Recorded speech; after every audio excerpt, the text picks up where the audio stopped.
तरफ एक जो भगोड़ा है, अदालती मफरूर है, वो आता है, उसके लिए अमला उसका अंगूठा लगवाने के लिए वैसे ही अंगूठा छाप है, आपने देख ली उसकी तकरीर, वो अंगूठा छाप का अंगूठा लगता है जाके एयरपोर्ट। दूसरी तरफ ये ना ही ये सेशन जज साहब का काम है और ना ही लॉ मिनिस्ट्री का काम है कि वो ये तय करें कि कहाँ पे ट्रायल हो रहा है।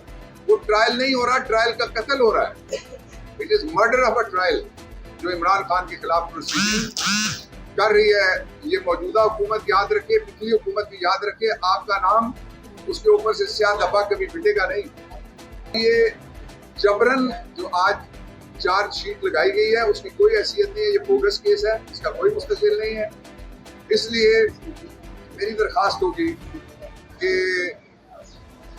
जो रेलेवेंट अदालतें हैं सुपीरियर, वो इसका नोटिस लें। इनका जो जलसा था उसके ऊपर मेरा कमेंट ये है कि ये बिल्कुल उस रेफरेंडम जैसा जलसा था जिसके बारे में हबीब जालिब ने कहा था कि कुछ मायूस से चेहरे थे, सच्चाई का मातम था।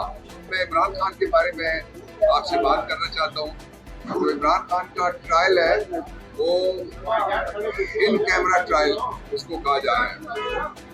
वो इन कैमरा ट्रायल नहीं है, वो in jail in camera trial है। पाकिस्तान के इससे पहले 7 वज़ीर आज़म की ट्रायल हो गए, शहीद भुट्टो, बीबी 2, और ये जो अभी आए हैं चेरी ब्लॉसम ब्रांड भाई, दोनों, इन दोनों के ट्रायल हुए। राजा साहब का ट्रायल हुआ, अब्बासी साहब का ट्रायल हुआ और ट्रायल हुआ फिर गिलानी साहब का। ये 7 ट्रायल हुए, ओपन, किसी को कोई खतरा नहीं था।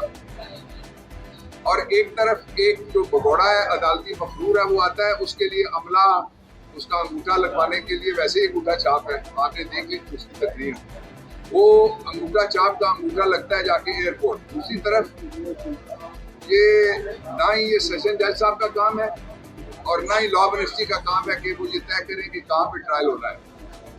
ये जो ट्रायल कोर्ट है उसको इख्तियार है सेक्शन 14 के नीचे, जो इख्तियार यूज नहीं किया जा रहा, एब्यूज किया जा रहा है। मैं बताता हूँ कैसे।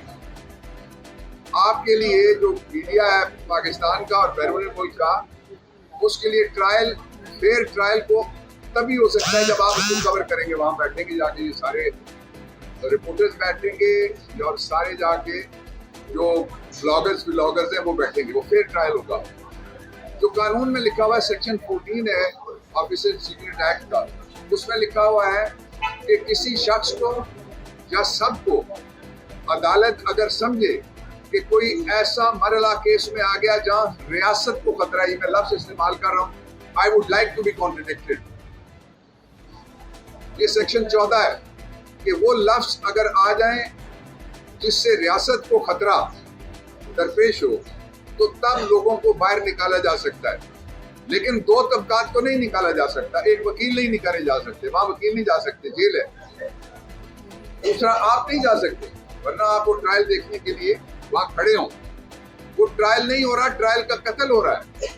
It is murder of a trial जो इमरान खान के खिलाफ प्रोसीडिंग कर रही है।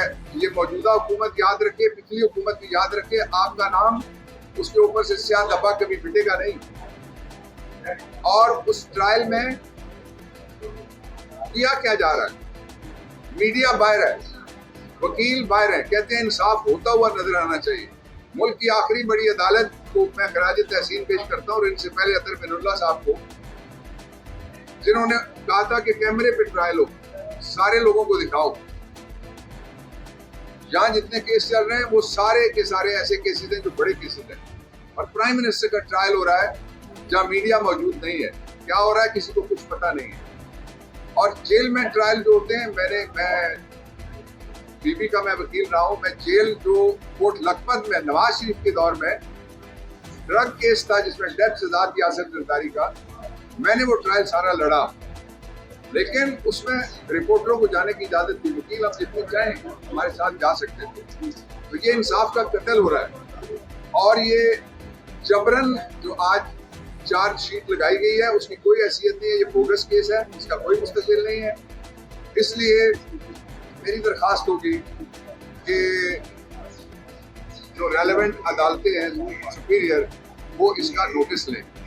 बाद में पछताने की जरूरत नहीं होती कि एक चीफ जस्टिस साहब भी रहे, उन्होंने अपने मेमोयर्स जब लिखे उन्होंने कहा आपसे ज़बरदस्ती फैसला कराया गया था। मैं भुट्टो के मर्डर केस की जिसको मर्डर ऑफ अ ट्रायल कहते हैं उसकी मैं बात कर रहा हूँ। वही तारीख फिर नहीं दोहराई जानी चाहिए। उसके साथ ये तारीख भी नहीं दोहराई जानी चाहिए कि आपने देखा जो जलसा होता है उसमें गलियां भी भर जाती हैं, लोग खुशी से आते हैं। तो हबीब जालिब ने एक दफा एक रेफरेंडम हुआ था जो नवाज शरीफ साहब के मोजिद और इनके मुर्शिद दोनों से जियाउल हक साहब ने रेफरेंडम कराया था।